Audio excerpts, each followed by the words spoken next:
9 लोगों के साथ कभी भी दुश्मनी मत कीजिएगा। 9 लोगों के साथ 9 लोगों के साथ कभी भी विरोध मत कीजिए। वे 9 लोग कौन हैं? पूरा लिस्ट बता रहे हैं 4थे श्लोक में।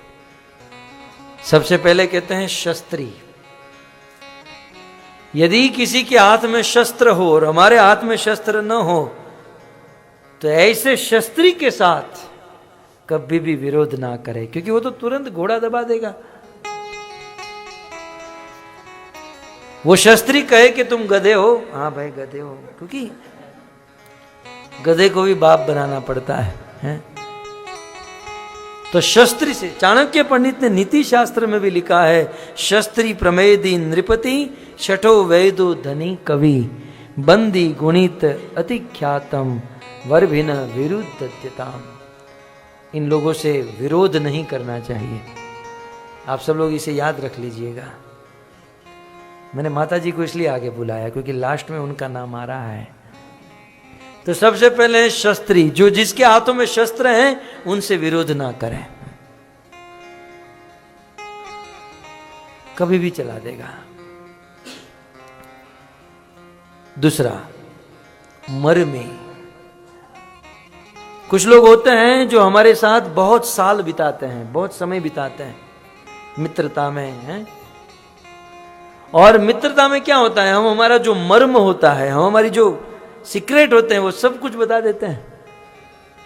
तो जो व्यक्ति हमारे साथ रह चुका है और हमारी सीक्रेट जान चुका है उसे मर्मी कहते हैं। मर्म जानने वाला मर्मी।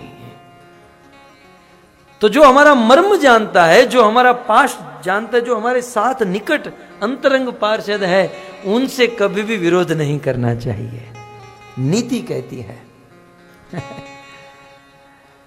मर्म जानने वाला। अब ये मनहर मेरे से कभी विरोध करेगा क्योंकि मर्म जानता हूं उसका, उसके मोबाइल में क्या क्या है मैं सब जानता हूं। मर्मी।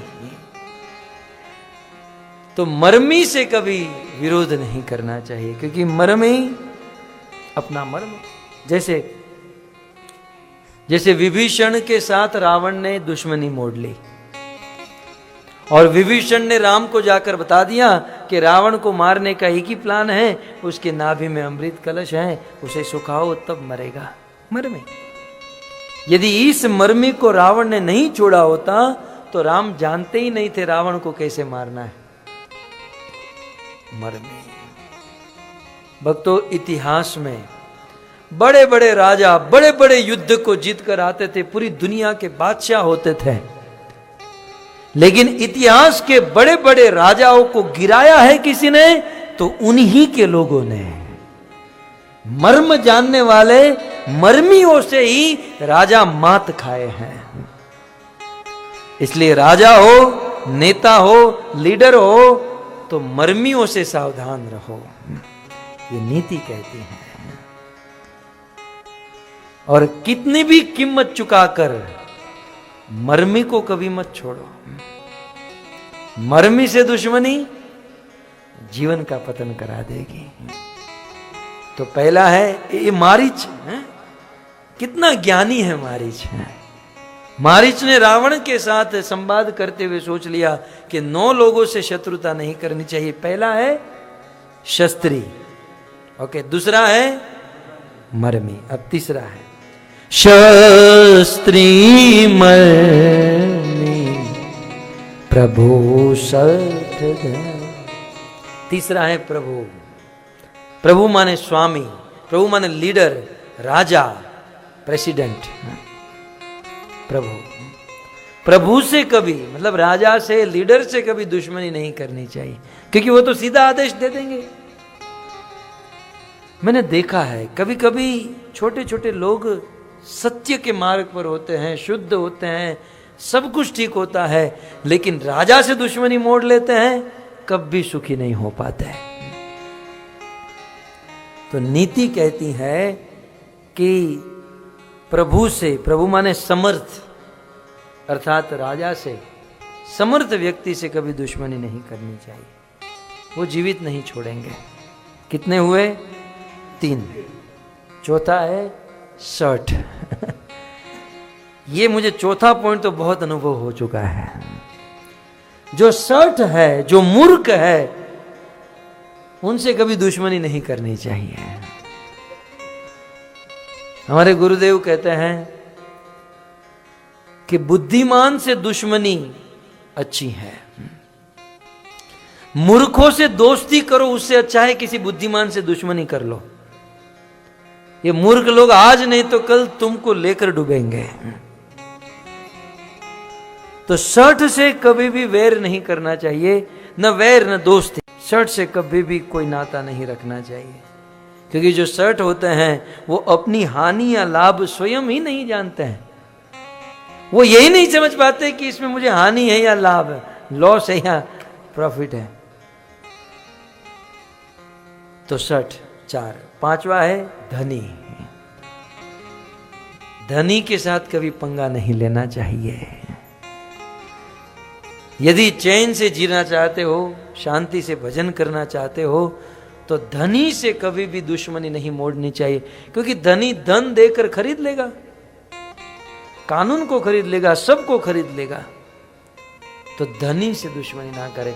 और जब समाज में जब झगड़ा होता है तो लोग धनी का ही सपोर्ट करते हैं, धनी के ही पक्ष में चले जाते हैं। वो तो खरीद सकते हैं आदमी को। तो धनी से कितने हुए? 5 हुए। शस्त्री में प्रभो 60 धन, वेद बंदी कवि भानस गुण। वेद, वेद माने वेद। डॉक्टर से कभी झगड़ा नहीं करना चाहिए। वेद से, डॉक्टर से कभी पंगा। कुछ लोग डॉक्टर के साथ झगड़ा कर लेते हैं। मान लो किसी हॉस्पिटल में आपको एडमिट किए और फिर जब वहाँ से छुट्टी मिल रही है तो पैसे कम कराते हैं और फिर कहते हैं हमारे पास कम है, ऐसा वैसा है। तो डॉक्टर एक बार तो कह देता है ठीक है चलो, लेकिन अगली बार तू आएगा। हाँ? दूसरी बार जब जाता है तो कोई गलत दवाई दे देगा कहीं ना कहीं। तो वेद से कभी भी दुश्मनी नहीं करनी चाहिए। 7वां है बंदी। बंदी माने बंदी, मागध, चारण, भाट, ये जो होते ना।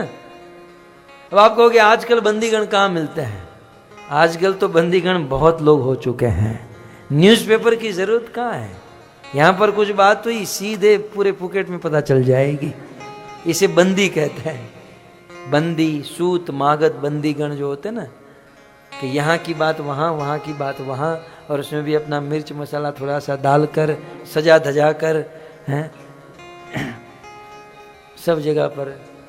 तो ऐसे जिसका ऐसा स्वभाव होता है कि दूसरों को बात करने का, यहाँ की बात वहाँ करने का, उससे कभी भी शत्रुता नहीं करनी चाहिए।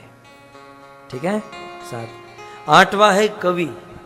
कवि से कभी दुश्मनी नहीं करनी चाहिए। कवि जो है संसार में अपकीर्ति फैला देंगे। कवि से कभी दुश्मनी नहीं करनी चाहिए। कवियों में आप वक्ता को समझ सकते हो। कवियों में थोड़े बहुत वक्ता आ जाते हैं।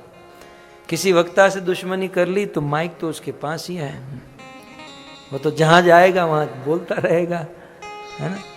तो कवियों से दुश्मनी नहीं करनी चाहिए। 8 और 9वां है भानस गुनी। भोजन बनाने वाले से कभी दुश्मनी नहीं करनी चाहिए। भानस गुनी, भानस गुनी अर्थात पाकशाला। अमर कोश में भोजन बनाने वाले के लिए, लाल बाबू आए ना, भोजन बनाने वाले के लिए 7 शब्द का इस्तेमाल हुआ है। जैसे हम कुक कहते हैं ना, इंग्लिश में कुक कहते हैं, और हिंदी में क्या कहते हैं? रसोइया, महाराज। तो इसके एग्जैक्टली संस्कृत में क्या कहते हैं? सूपकार। एक सूपकार। दूसरा है बलूब। तीसरा है आरालिक। चौथा है आंधसिक। 5वां है सूद। 6वां है औदनिक और 7वां है गुण। तो तो भानस गुणी माने भोजन पकाने वाला। भोजन पकाने वाले से कभी शत्रुता नहीं करनी चाहिए, फिर चाहे पत्नी हो चाहे कोई बाहर का हो। अब पत्नी से दुश्मनी की तो बैंगन की सब्जी ही बनेगी या करेले की सब्जी बनेगी। तो इस प्रकार से मारीच अपने मन में सोचता है कि 9 लोगों से दुश्मनी करना ठीक नहीं।